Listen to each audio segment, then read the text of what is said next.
Hello दोस्तों, आज हम सीखेंगे MS एक्सेल में कुछ नई चीज़ें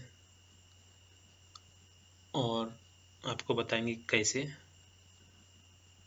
बहुत सारी चीज़ों को MS एक्सेल में सीख करके आसानी से MS एक्सेल में काम किया जा सकता है। सबसे पहले हम MS एक्सेल में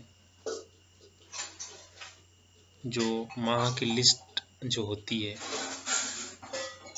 अभी फ़िलहाल जो बेसिक चीज़ें हैं वो सीख रहे हैं, जिसमें माह की लिस्ट जो है हम लोग MS एक्सेल में अगर हमें जनरेट करना हो या कभी किसी की सैलरी देने के लिए या किसी का रिकॉर्ड मेंशन करने के लिए, जब हम मंथ का नाम जो हम लिखते हैं तो हमें पूरे मंथ का नाम लिखने की आवश्यकता नहीं होती है।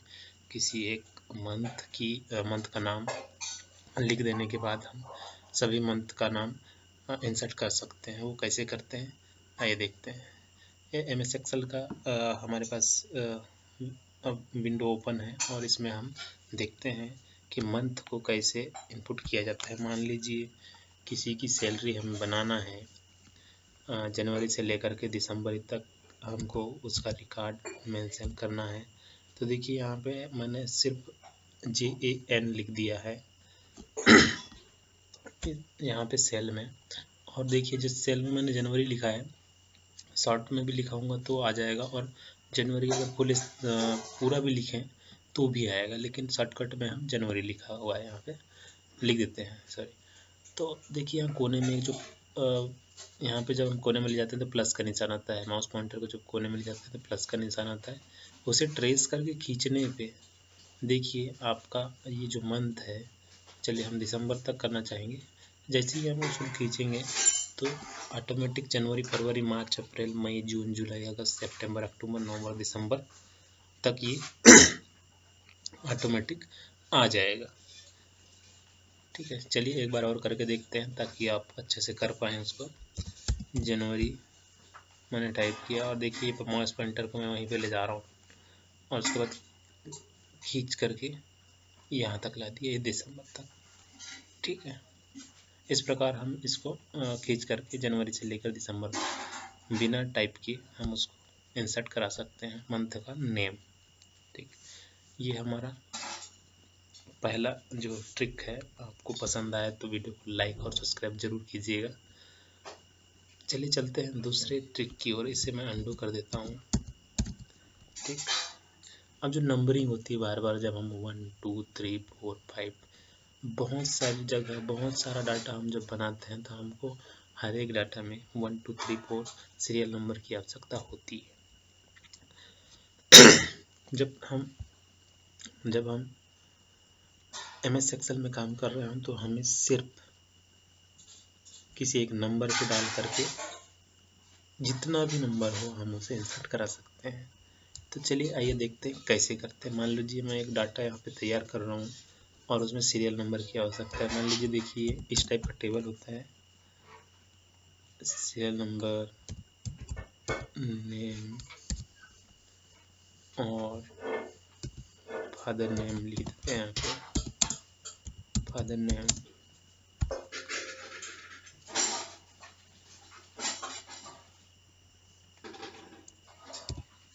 डेट ऑफ बर्थ,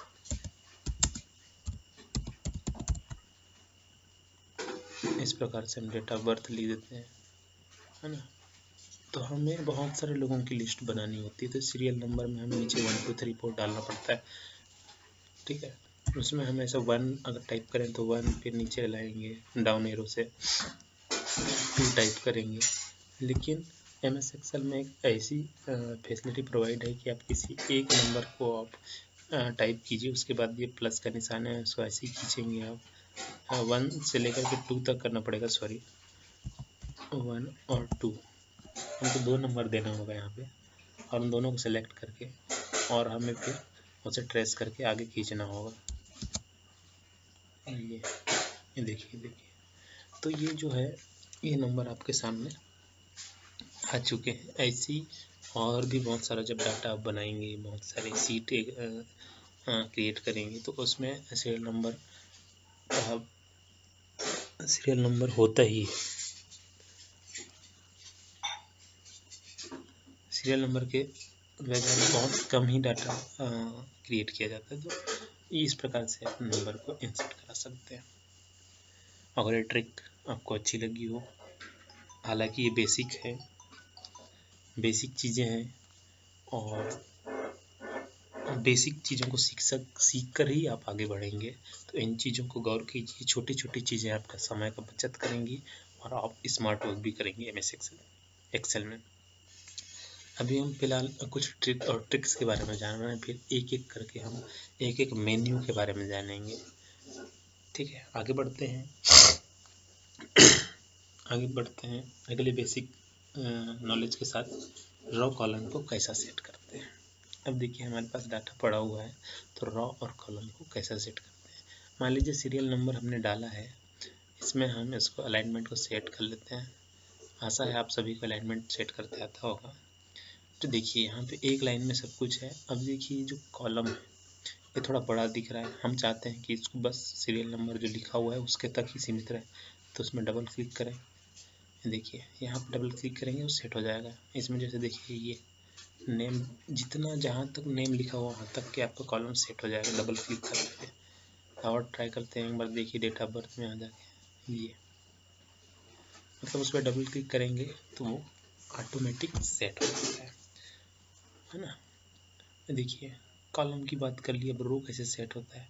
रो भी उसी प्रकार सेट हो जाता है। तो आपको ट्रेस करके खींचना है तो इस प्रकार से आप खींच सकते हैं। हो सकता है कोई रो आपको बड़ा चाहिए तो आप इस प्रकार से इसको बड़ा कर सकते हैं, ये ठीक। चलिए अगले आपकी नॉलेज के लिए, जोड़ना।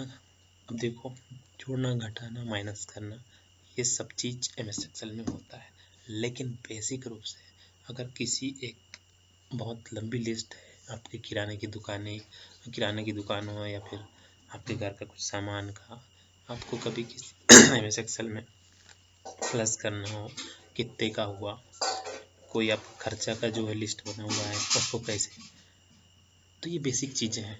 तो ये बेसिक चीज़ें सीखते हैं। आइए देखते हैं यहाँ पे। मान लीजिए यहाँ पे हम लोग कुछ अमाउंट लेते हैं, 1200, 1300, 1500, 7800, 1500, इस प्रकार का हमने अमाउंट ले लिया। अब और भी बड़ी लिस्ट हो सकती है, लेकिन आप इसे अगर प्लस करना चाहते हैं शॉर्टकट में तो इसे सिलेक्ट कीजिए और देखिए यहाँ पे होम मेन्यू में लास्ट में आएंगे तो ऑटो सम लिखा हुआ है, ठीक। इस पर क्लिक करेंगे आप तो आपका पूरा टोटल यहाँ पे आ जाएगा, ये आपका टोटल है ना, 13,300 रुपये, इस प्रकार से, ठीक। और बेसिक चीज़ें सीखते हैं इसमें। अंडू कर दे रहा हूँ इसको मैं, ध्यान दीजिएगा एक एक चीज़ों पे, और पसंद आया तो लाइक और सब्सक्राइब जरूर कीजिएगा वीडियो को। और अगला जो है आपके नॉलेज के लिए, कंडीशनल फॉर्मेटिंग, ये बहुत ही इम्पोर्टेंट है। मान लीजिए आपके यहाँ बहुत सारे लोग काम करते हैं, कम सैलरी वाले, अधिक सैलरी वाले, या फिर आप किसी इंस्टीट्यूट में हैं जहाँ पे फीस आपको देखना है किसकी कम है ज़्यादा है, ठीक है। तो किसकी कम है, 25,000 से 30,000 तक कितने बच्चे हैं जिन्होंने फीस जमा नहीं की, या 30,000 से 35,000 तक कितने बच्चे हैं जिन्होंने फीस जमा नहीं की, तो उसको फाइंड करने के लिए बहुत ही अच्छा, और इसी प्रकार और भी बहुत सारी चीज़ों को फाइंड कर सकते हैं आप। चलिए आगे देखते हैं कैसे काम करता है कंडीशनल फॉर्मेटिंग में। लेस देन और ग्रेटर देन अमाउंट जो होता है हम कैसे जल्दी फाइंड कर सकते हैं, ठीक है। तो देखिए होम टैब पे रखा हुआ है, ये स्टाइल टैब पे रखा हुआ है होम मेन्यू में, ठीक। तो कंडीशनल इसके माध्यम से हम लेस देन ग्रेटर देन की वैल्यू पता कर सकते हैं, ठीक है। तो आइए देखते हैं लेस देन और ग्रेटर देन की वैल्यू कैसे पता करेंगे। मैंने कुछ डाटा रखा हुआ है यहाँ पे, ये देख सकते हैं यहाँ पे डाटा रखा हुआ है, मंथ, नेम और सैलरी। अब मुझे यहाँ पे पता करना है कि 12,000 से ऊपर और 25,000 के नीचे कितने लोगों की सैलरी है, ठीक है। 12,000 से ऊपर और 25,000 के नीचे मतलब